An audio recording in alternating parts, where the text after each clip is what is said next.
the M&A Zing, the weekly podcast for acquisition entrepreneurs, holdco builders, and search fund investors in the UK, Europe, and beyond. I'm your host, Gareth Hawkins, co-founder and CEO of BizCrunch. And today I am thrilled to introduce Jenna Hill, a serial entrepreneur who's turned the traditional M&A playbook completely upside down. In just 4 years, Jenna has built a portfolio of 8 businesses across Northern Ireland, from beauty salons to bridal boutiques to barbershops, all using what she calls her no money down acquisition strategy. And here's the kicker. She made her first acquisition at age 28, while 6 months pregnant with her third child and having 2 toddlers already at home. So, rightly, she's since won dual awards as Young Businesswoman and Young Entrepreneur of the Year, and she's teaching others to replicate her success through her business buying blueprint program. Jenna is the self-described woman with a beauty salon and no beauty qualification. But her mission isn't about becoming an expert in every industry. It's about preserving legacies, keeping people employed, and helping retiring business owners to find succession solutions when their families don't want to take over the business. So what an impactful philosophy, and one that she's building an ecosystem around with her own Small Business Fanatics podcast and community. And she's got her sights set on 11 businesses owned by the end of this year. So here we are in October, busy quarter ahead. Jenna, welcome to the show. Thank you so much for having me. That is definitely the best intro I feel like I've ever had. Gareth, I'm going to bring you about with me a bit more often. Oh, thank you. Well, no worries. Always happy to blow the trumpet. It helps to have a good researcher as well. Very true. Very true. Testament to our team more than anything. Great. Well, listen, you, as I mentioned in the intro, you've already acquired 8 businesses across Northern Ireland, and you've got a goal to get to 11. What type of businesses are you particularly drawn to, and what's your thesis for choosing them? I suppose for me, there's not a particular industry that I'm particularly drawn to. The biggest thing for me is looking for recession-resistant sectors. I don't believe that there is a recession-proof sector, but I do firmly believe we have recession-resistant sectors out there. This is something that individuals in the M&A space, particularly on LinkedIn, really don't like me saying, but I firmly stand by it. My experience says different. In the likes of hairdressers, beauty salons, barbershops, you will have men and women that won't miss £20 for a haircut if a recession actually hits. But if their partner was to say they were going to go and throw £3,000 off a handbag, they definitely would have a problem with it. So we have those recession-resistant sectors that tend to not be too badly impacted. And those are the ones that we're really looking towards. We're also looking towards the industries that are becoming more needs than wants. So one of the industries, the most recent acquisition that we had was for a cleaning company, and that's because we're seeing such a demand. The demand out there is absolutely exponential for home cleaning, never mind for commercial cleaning. So we are jumping onto the industries that we are seeing a big demand for. As well as that, we picked up the physiotherapy business that I am very happily outside today because the guys are fully booked and I couldn't get a room to do the podcast in, hence I'm hiding in my car. That's a great KPI. It's a really, really good problem to have, isn't it? But we're looking towards those sectors. You know, we know Gen Zs aren't drinking anywhere near what the likes of me as a millennial did in my early 20s. And we're looking really towards those sectors that we're going to make a few pound off that realistically, guys. That's what we're actually looking for right now. So we're looking at the health and wellness sphere, and our physiotherapy business is combined with a small group personal training, and it is doing absolutely fantastic. So yeah, recession resistant sectors and industries that we're seeing a bit of a boom in right now is firmly where I am setting my sights. Beautiful. But pre-2021, this wasn't the world for you. You weren't a small business acquirer. So what did life look like for you before you took the foray into this world? What was your career prior to entering this? Yes, so I was HR director in the second fastest growing care company in the UK. So I was firmly pottering about on planes, flying across over to England, down into the Republic, into Dublin, and up in Belfast, working in domiciliary care, health and social care sector, absolutely booming sector again, and one that we are still setting our sights on, and hopefully will pick up a business in the future. But I was HR director, so in and around sort of 2,000 to 3,000 staff members at any one time. We were doing big growth. They were doing acquisitions as well. The sector's absolutely booming. And that's what my background was in, firmly HR. And it was whenever I was off maternity leave that I thought, right, I am going to do something a little bit different and I'm going to try something new. My middle daughter, Isabella, so I have 3 kids currently. Annie is 8, Isabella is now 6, and Freddie is 3. Isabella was born in September 2019, and God bless her, she was born with a very rare metabolic condition called homocysteinuria, HCU for short, so you don't need to remember that one. And Goodness. basically, she can't digest protein. She can't break down any form of protein. And if you can imagine, already having one child that was a toddler and then having Isabella born, this was the brand new condition to us. We'd never heard anything about it. She was the first person diagnosed in 17 years. And I thought life is going to have to change now. She has a lot of medications, a lot of hospital appointments, but also a lot of food has to be cooked from scratch. And, you have to be very creative with her diet because she's only allowed 6 grams of protein a day. And I thought this corporate life, 60+ hour weeks, is just not going to work with this little one. So yeah, it was at that point that we realized something was going to have to change. Nice. What an interesting catalyst. And is she doing okay? She's doing absolutely fabulous. So she was the first person in 17 years to be diagnosed. Thankfully now, because of her, that medical condition has been added on to children's Day 5 heel brick card here in Northern Ireland, and there's been a few children caught since, which is absolutely fantastic. But she's thriving now, and I firmly put that to I now have a working arrangement in that I can work around her. So I'm at every school drop off. I will be on the school pickup today, take her to all her medical appointments, and we're very lucky that we've been able to have that lifestyle now because we started in this crazy world of band businesses. Yeah. I won't call it freedom because it doesn't feel like freedom, but that ability to be able to manage the work-life balance is certainly one of the perks that comes from small business Absolutely. portfolio acquisition and ownership, definitely. Well, that's great. And look, she's going to grow up getting her macros right, right? So there's an upside to this. Naturally, she's going to have really good dietary decisions. She absolutely is. Let me tell you, the child has the absolute longest eyelashes and the best skin of anyone in my household. So she has an absolutely fantastic diet. It's hard for her, it is difficult, but thankfully, as you say, it's not freedom, but it's the flexibility to live life how you want to live it. And I can put my priorities where I need to put my priorities, and I get Yeah. to be there and to help her on the day-to-day basis and don't have to then bring somebody else in to look after her. And that is what's really important to us right now. Fabulous.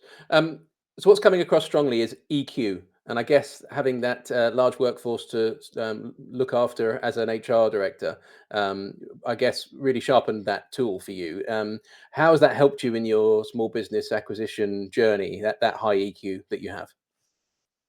Do you know, I really think the two hardest parts of running a business are A, the marketing, and B, the people. Mm. I think everything else you can really learn.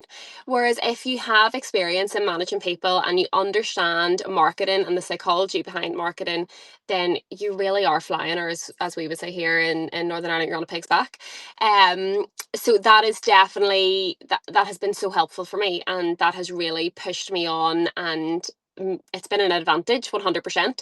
I suppose in certain sectors, if we're looking at sort of the domiciliary care side, if we're looking at health and social care, if we're looking at children's daycare, which are the industries that we're looking at right now, we don't even really need to worry about marketing as such. We can nearly set that one aside. So yeah, being able to look after people, understand emotions, understand how to navigate individuals and situations as they arise, and get the best out of people is definitely the biggest strength and the biggest skill set that I have been able to develop. And that's definitely stood the test of time in this crazy journey.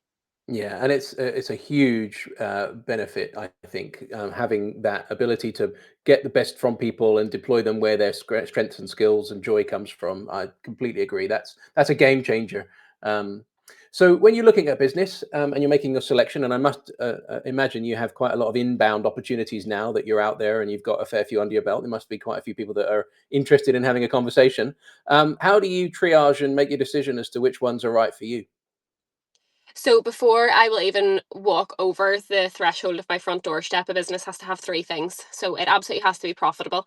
I am not in the industry of buying doer-uppers, so to speak. I am really looking for something that is already profitable and is already well established, solid, good systems and processes in place. We're looking for businesses in which all the staff are going to stay on. Granted, we know sellers will depart, but we want a business where the remaining staff members are going to be in place, give or take one or two. Obviously, that's a given. And it has to be over 5 years old. We really are looking for something that is firmly established, a part of the community, and in certain sectors, actually, are community-based businesses. If we're looking at certain industries, parents will have went to that business, their children then go to that business, and it really is a part of the local community, and we want to continue that on. That is a big thing for us, that we want to continue the legacy of individuals. Nice. Um, And that legacy, keeping those legacies alive, protecting jobs, that really comes across strongly in all your messaging. Why is that such an important mission for you? Funny, I actually had a bit of a debate with someone on LinkedIn recently because in the M&A space, and especially with larger business acquisitions, it's nearly frowned upon to say that you want to keep a business owner's legacy alive. It's nearly seen as a marketing tactic.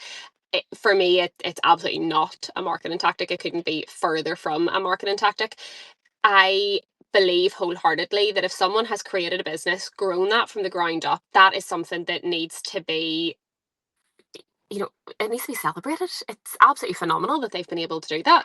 And I want to continue their legacy on. A lot of the times we're not having to start new things, we're not having to invent new things. We need to keep doing what has always been done, but maybe then start to introduce different aspects. So we might introduce, aspects of AI, we might introduce technology to the business. There's advancements that we 100% can make, but legacy is so important to me. And I really think of business owners.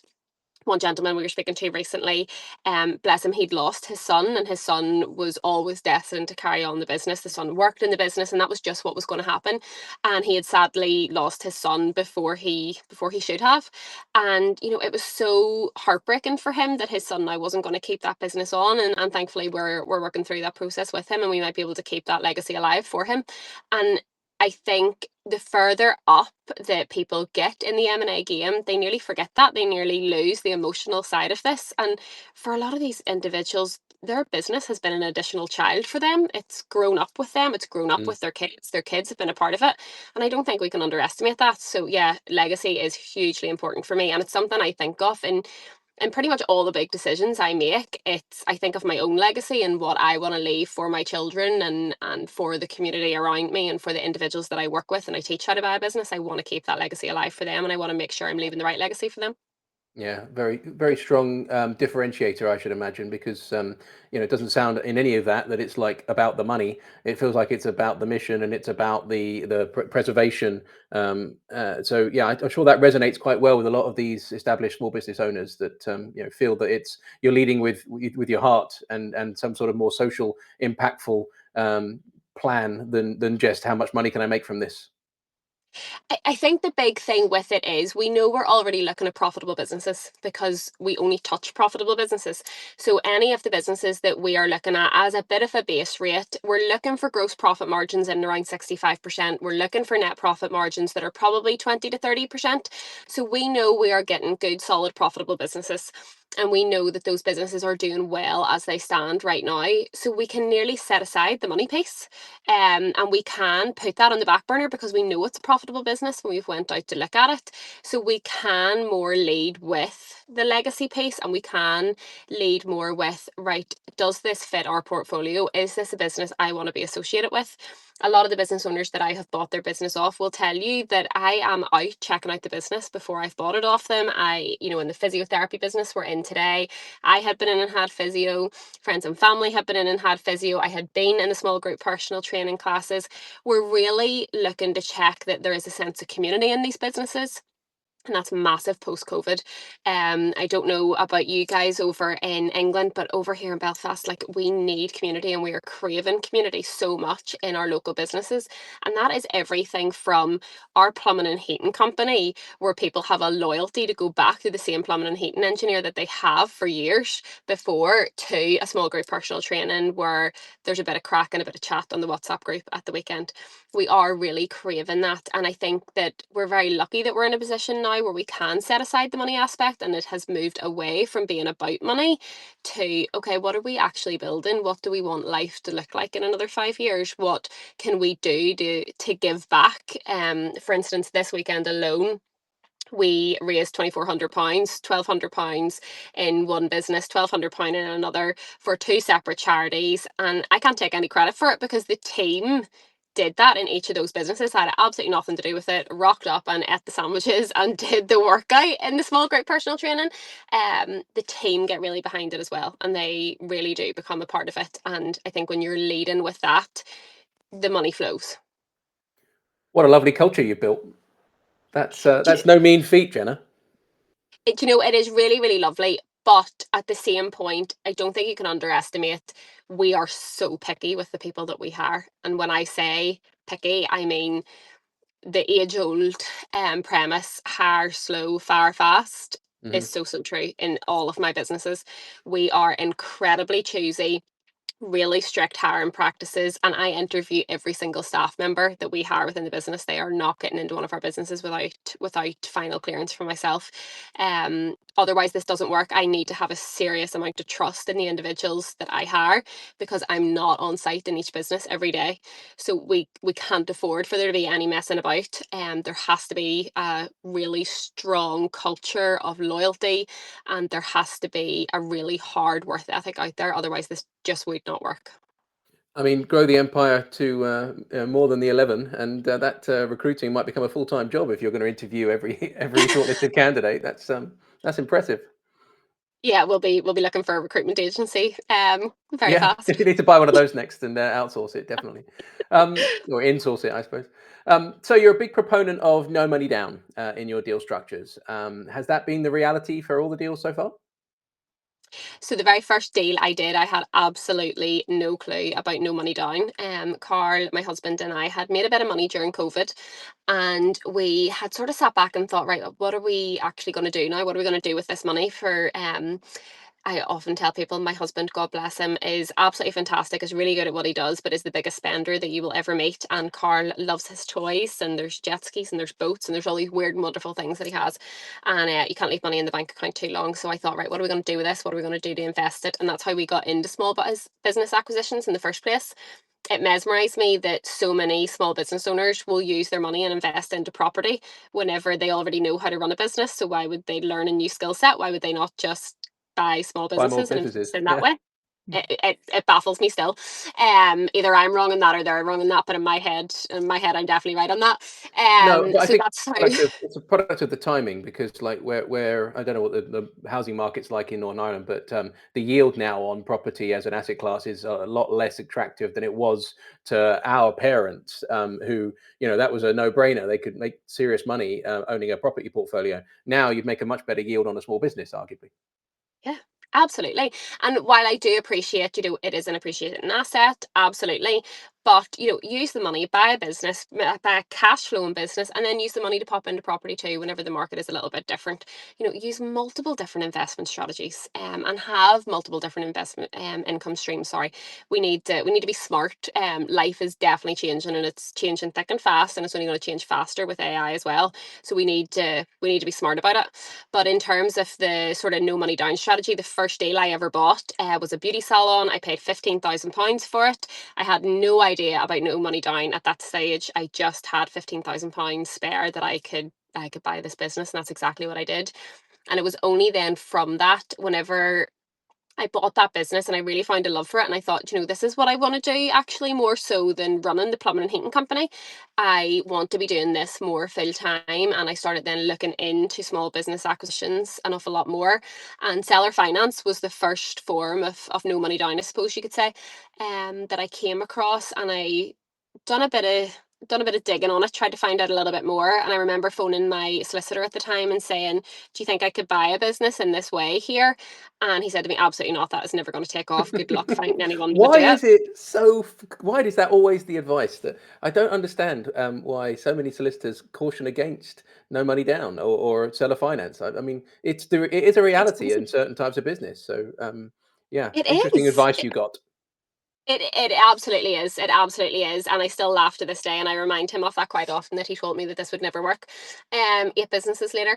But it was then, whenever I started digging into that we got into bigger deals. And yes, while I can buy a barbershop, a beauty salon, a hairdressers, for instance, for no money down, and absolutely I can. Then whenever I was getting into the bigger deals, we were looking at, right, we do need some form of upfront money, especially if you're dealing with brokers. Brokers are going to want to see upfront money, Mm. and they can be a bit sneaky and not actually pass on your details to sellers often if you're not telling them that there's a bit of money upfront.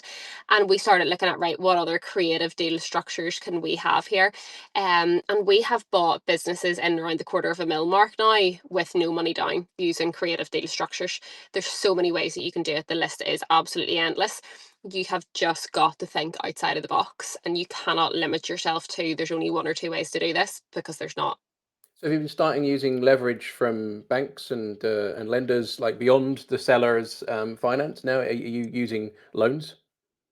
So we have absolutely no bank loans still to this day, Marvelous, well which done. is fantastic, really, really good. We have used investors, and we have brought two investors onto two separate deals. At the minute, we are looking at different ways that we can bring money into the business. So, getting loans based off the credit card payments and Yeah, taking yeah. So obviously cash percentages flow back through that finance way. stuff. Yeah, Absolutely. revenue So financing. we're looking at different ways that we can do it. But the big thing is there is money out there to be had. There is money out there to be used, and people want to lend to you because that is ultimately how they make their money. It Yep. is just going out there and finding it and being creative with it. Brilliant. Yeah, capital definitely wants to be allocated, and so Absolutely. we're a conduit for the right money going into the right deals. Definitely. So, how has the no money down where you have used it landed with the sellers? How have you managed to structure it in a way that they embrace? So I suppose it really depends on each seller in particular, and it depends what they're actually looking to get out of their business. With people that I'm working with at the minute that are looking at buying businesses, they have put offers in of businesses at £250,000, and they have been full no money down deals. So again, mix of creative financing structures. And then we've had sellers come and say, yes, that's no problem. We'll take that £250,000, but you know what? If you just give us £50,000 cash, we'll also walk away with that. And we've again been able to use creative deal structures where we're not using the individual's own £50,000 to buy those businesses. And when you think about it, like buying a business at £50,000 versus £250,000, it's a huge, huge differentiation. Massive. Like that is a massive, massive change. Just So yeah, can we we've double click on that a bit? Why would they volunteer to take 50K when there's 250K in the deal structure on the table? So for those particular people, they wanted to get out faster. So they didn't want to be waiting on the money coming in slowly, sort of drip feeding over 3 years. They just wanted to get out. They were relocating and they wanted to move abroad, and they were happy taking the 50K and going. Nice. Yeah, and I guess where you're offering in those different structures, it's for them to decide, I guess, ultimately if they want less money but sooner or more money over a longer time. Yeah, And great that's stuff. exactly it. It's knowing your seller, and putting multiple offers on the table to get a feel for what the seller actually wants Yeah. or what they actually need.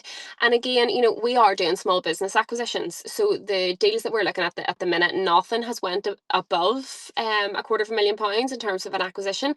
And that is different to what, people working on larger M&A deals are looking at. So, if you're looking at the research out there, or you're looking at articles, or you're speaking to people in the M&A space, very often they can say, absolute nonsense, no way, that doesn't work, that's not happening.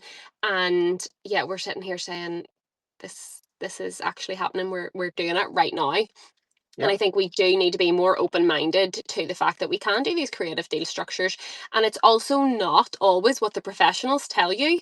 Don't always get sidelined with my M&A professional said this, my solicitor said this, my accountant said this, because ultimately you, as the person that's acquiring this business, you as the individual that is going to be responsible for this business, you as the individual having the off the cuff conversations with the seller, know often more than what those individuals do. Yes, we need to take their information and we need to, make informed decisions with it.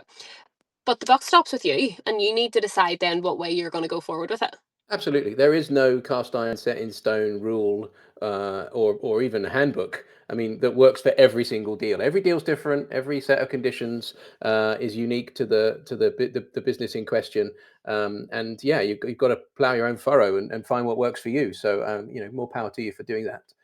Let's talk sourcing, can we, Jenna? You mentioned brokers there a little while ago, and I obviously assumed that you've now got a fair bit of a busy inbox with people saying, "Hey, Jenna, I want to come buy my business." But when you were first setting out, where were you looking? How are you finding these businesses to buy? So the very first deal we ever did, I actually found an accountant had put it up on Instagram, and that is the first deal that we ever found, and the first business that we actually bought. Hilariously, since then. We've bought businesses from a range of different places. So we've actually seen them up for sale on property sites. We have seen them on broker sites. We've seen them on the likes of businessesforsale.com. But then we've also found an awful lot through individuals now coming to us where we have put ourselves out publicly and getting a bit more of a name. I always find it really funny. We have a Facebook page here called NI Business in Northern Ireland, and my husband just finds it absolutely hilarious that the second someone puts up that they are selling their business, there will be a raft of people tagging myself, and he thinks this is nuts. He's like, why? How the hell do these people know about you? Do you know them? And I'm like, I've absolutely no idea who they are. Absolutely no idea. You're not the So only yeah, it's person quite funny. buying small businesses in Northern Ireland, so Well, apparently I am, and we're not going to tell them any different because I like getting 10 plus a day into my inbox. So I'll leave it at that for now. that is a menu of choice. That is, yeah, you can be very specific about what you want if you've got that kind of deal Absolutely. flow. Absolutely. But it is about building up your deal flow, and it's about not forgetting. Deal flow is very like marketing. You'll often find within a business people are focused on social media, organic social media and organic paid ads. Deal flow is exactly the same. People will just look at the likes of businessesforsale.com, Biz by Sell, Dalton's Business, whatever it is, and they'll just focus on that. But there's so much else goes into marketing, and there's so much else goes into deal flow. You know, don't forget to stick the sign above your window. Don't forget to go out with your flyers and do your flyer drops. It's exactly the same with your deal flow. Don't forget to actually be that walking billboard and tell people what you're looking for.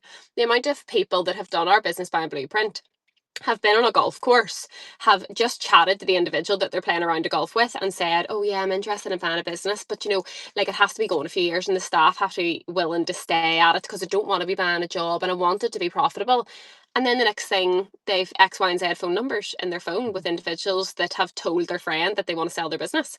So you have to think of your deal flow as not just one route, and you have to think like your sales funnel. How am I bringing this in from a range of different sources? Beautiful. Yeah, that multifaceted sourcing strategy is gold because, like you say, people just over-index on one channel and wonder why it's crickets or they're not getting the kind of businesses that they want. Have you seen an uptick or an increase in the amount of businesses for sale over the last sort of, since you started looking? Maybe we see the things that we are more alert to, but could you honestly say whether there is more choice now than there was maybe when you started in 2021? Yeah, massively. I would have said, especially here in Belfast, you know, we have 70,000 micro businesses, so anything with under 10 employees in the north Mm, of Ireland alone. Now that figure was as of, I think it was March 2022, that figure was out, but that's the kind of scope that we're dealing with here. So if we have that in the north of Ireland, please best believe elsewhere there is a hell of a lot more. At one stage we actually started looking further afield, so we started looking down into Dublin and beyond because we thought, oh, the pipeline is drying up a little bit here. But we do find that there are surges, and then we do find that people pull back a little bit and then they sort of come back into the equation again, just like marketing. So I think that's always something to be definitely mindful of. But there definitely is more for sale out there now than what there would have been 3 or 4 years ago. And people are also being creative about how they actually advertise their business for sale. We are very much a word of mouth community here, very private individuals. You know, my dad is still of the generation that you don't put things on social media. You don't let your left hand know what your right hand's doing, is a very famous saying in my family household. So we do have individuals that would not put their business up for sale online, even if it is confidential. It will just be a private sale and a sort of off the cuff conversation. Even at the weekend there, I had a lady contact me about her business. She wants a quick sale.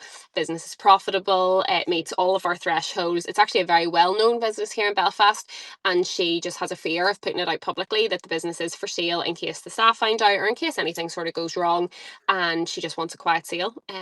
So I would say for anybody that is interested in this, do put yourself out publicly.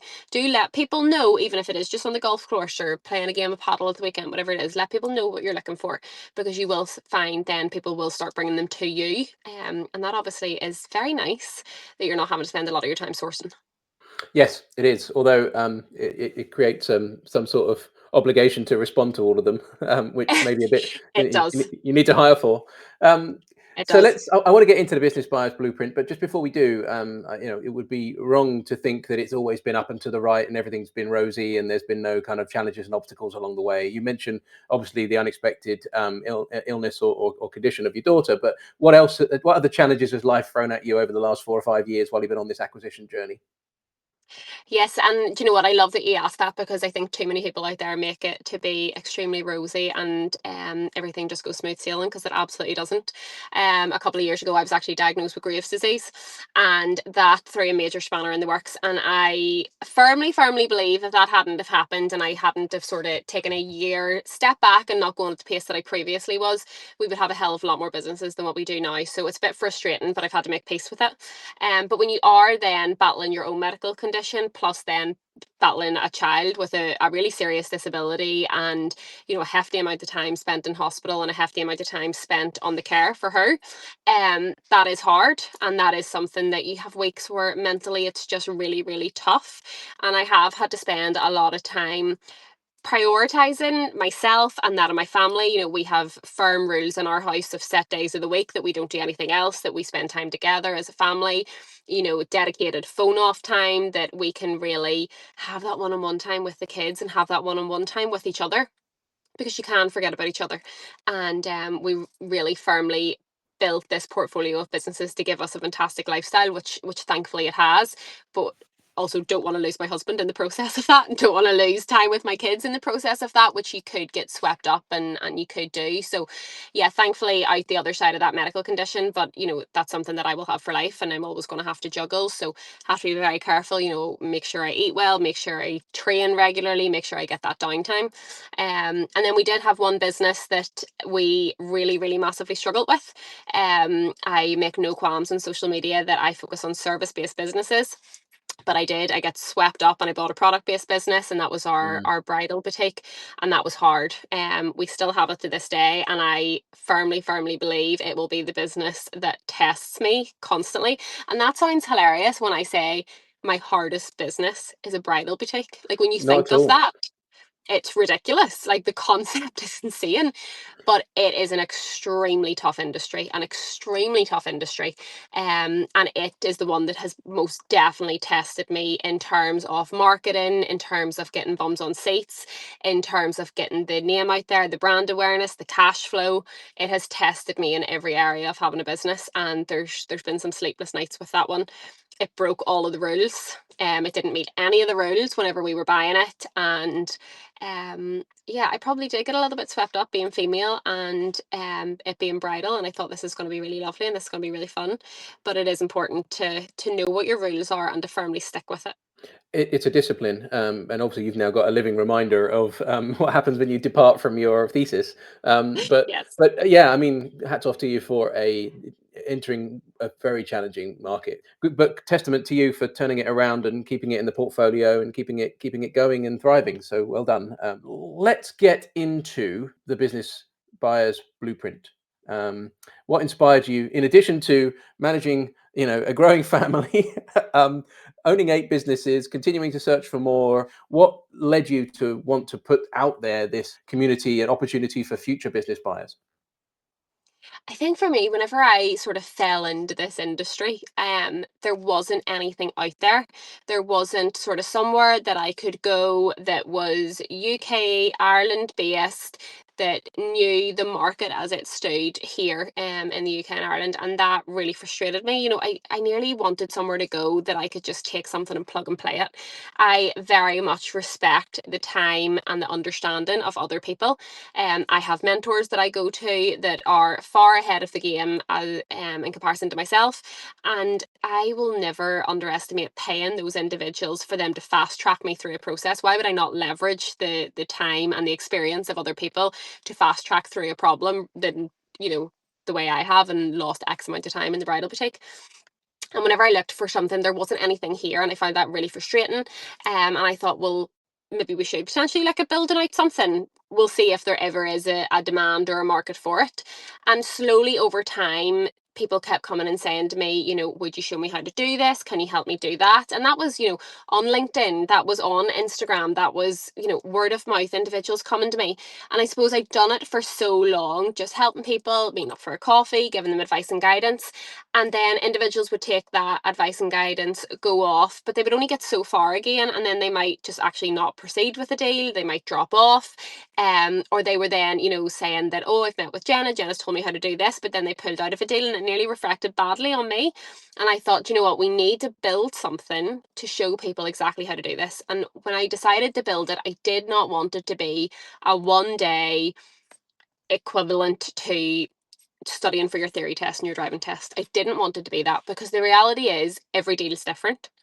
You're going to come across scenarios in every deal that are going to be strange, are going to be startling, are going to be a little bit new that you didn't have in the last one. And I thought, right, we need to be with people from the start of this journey right up to the day that we sign for their business. And that's what we decided to build. So we have the sort of theory angle where we do like 60 to 90 minutes with people, and we show them everything that they need to know. We teach them what they need to know about M&A. And, you know, where do you find the businesses? How do you read a set of accounts? How do you construct a deal? How do you value a business? What due diligence needs to be done? We do all of that with them. We give them all the tools and resources that they're going to need. So, you know, that might be a 300-line due diligence doc. That might be a valuation tool for a business. But then we stick with those individuals up until the day that they sign for a business. And I am fully there working one-to-one with them. It is just myself.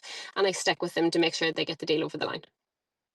Fabulous. And does it lead to any co-investment opportunities for you, or are you deliberately kind of, Chinese walling yourself because it's hard once you get into one in the community? You kind of, you have to make a conscious decision as to whether you're going to do it or not. But yeah, has it led to, or was it ever set up with the intention to create co-investment opportunities, or are you just giving back? Just giving back. So I suppose for me right now, my big thing is, if I can show you how to do a no money down deal, why are you going to give me a percentage of your business?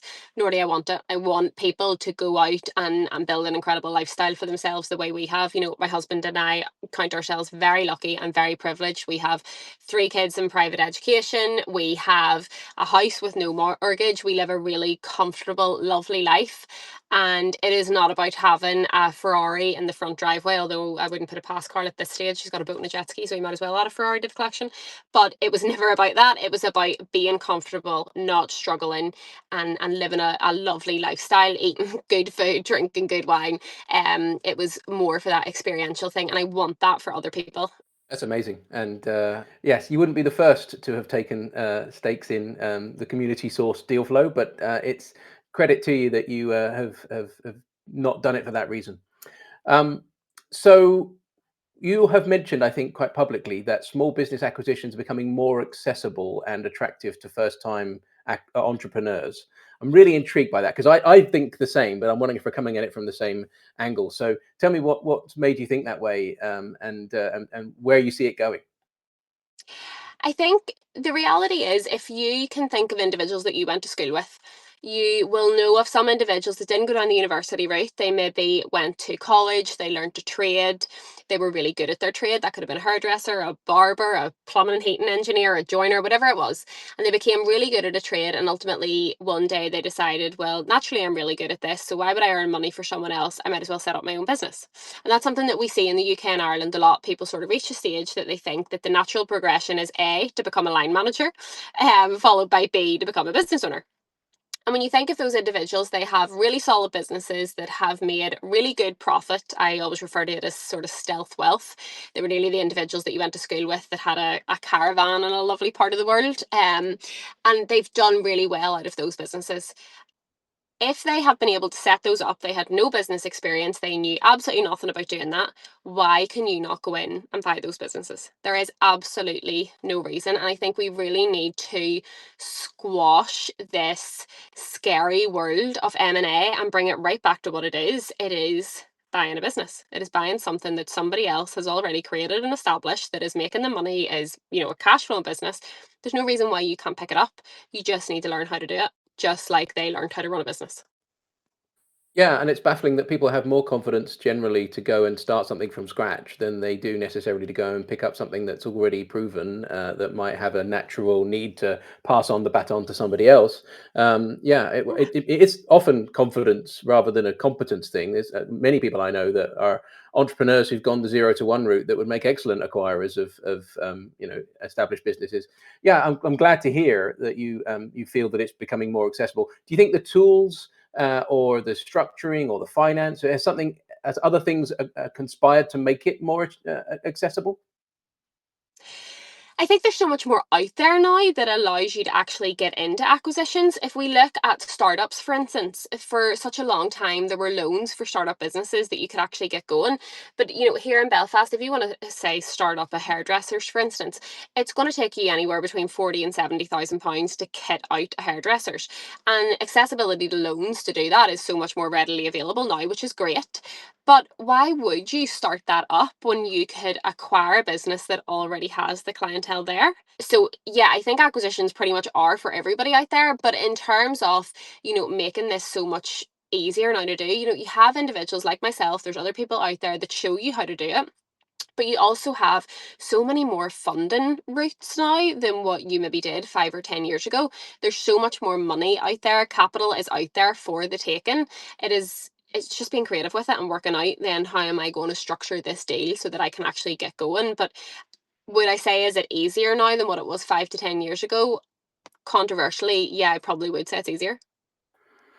Yeah, albeit you're fishing in a pond that the traditional banks struggle to support well with M&A finance. But many of the high street banks are now back providing decent funding for acquisition of large businesses that are doing kind of million plus in EBITDA. But the availability of M&A funding for acquiring small businesses and micro businesses that are doing under $500,000 EBITDA is really difficult. So I guess sellers should be under no illusion that it's hard to structure a deal that brings money from heaven that gets you out the door, because the lenders aren't really lending to the micro businesses; those are organically financed. Absolutely. And this is where we have to look at things creatively. We cannot just limit ourselves to the high street banks. We cannot, again, let's bring it back to marketing. You cannot limit yourself to traditional marketing. You have to look at different avenues, different sources, and you have to think outside the box, and that is the only way it's going to work. But I think that is the biggest skill that you can bring as someone in the M&A space and someone that owns a business, is the ability to think outside of the box and to think through problems. And as an entrepreneur, that is a skill that you're going to have to learn really, really fast. I often say, in any of my businesses, the only time that I'm needed is the time that there's a problem. And at the time that it's a problem, it's often the most ridiculous thing because people just can't see outside of the box. And I need to step in and nearly bring it um back down to Fir- basics sometimes. First principles. Things are probably Yeah. complicated. Yeah, I think the owner's obligation to bring order from chaos never goes away, frankly. Never. So, yes, you get all the good escalations, all the good things that somebody else has failed to solve. But then that's why we do what we do. Um, so let's look at the road ahead, if that's okay. I'm really interested in what's next. You've mentioned you've got another 3 or 4 deals that you want to get done this side of Christmas, which will be tremendous, and I wish you the best with that. But if we fast forward to this time next year, autumn 2026, what do you hope the FIA investments looks like, or FIA investments look like? How do I pronounce it, by the way? Is it Yeah, Fia. I know FIA? I'm very, for the woman that says the word creative so much, I am probably the least creative person that you will ever find. Sophia literally stands for my children's names, Freddie, Oh, Isabella, and wonderful. Annie. FIA. Hilarious. There was obviously a lot of time went into that one, Gareth, trying to work out the name of that investment company. We are looking at what the future actually looks like. I have my sights firmly set on somewhere abroad that I would like to acquire a business. So we are tackling that in Q1 of 2026, which is very exciting. Mm, So that's definitely on the cards for next year, and we will definitely have a business in that region, which is very exciting. In terms of growth, it is my ultimate aim in the next 10 years that this will be a 45 million plus turnover per year business. That is firmly up there. And you can sort of work back what EBITDA we'd like from that, given that we like to hit with that sort of 20 to 30% net profit margin. yeah. But that's where the sights are in terms of a long-term strategy inside the next 10 years. That's what we're going for. Amazing. Oh, very exciting journey. And actually, I think it exponentially will quicken. So if entrepreneurs, small businesses, people that want to learn about the acquisition journey want to contact you, how's best to do so? Yeah, so you can follow me over on Instagram. My name there is just Jenna Hill Official. You can follow me there. If you want to keep track of the companies that are acquiring, you can check out the FIA Investment page as well.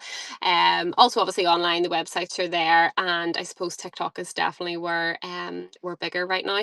But yeah, do reach out if anyone has any questions or queries. They're interested in the industry as a whole. My diary is always open, always more than happy to take calls and help anybody on their journey. But yeah, I suppose my biggest part and bit of wisdom is always going to be nothing's going to change if you don't change, and life as we know it right now is changing so fast.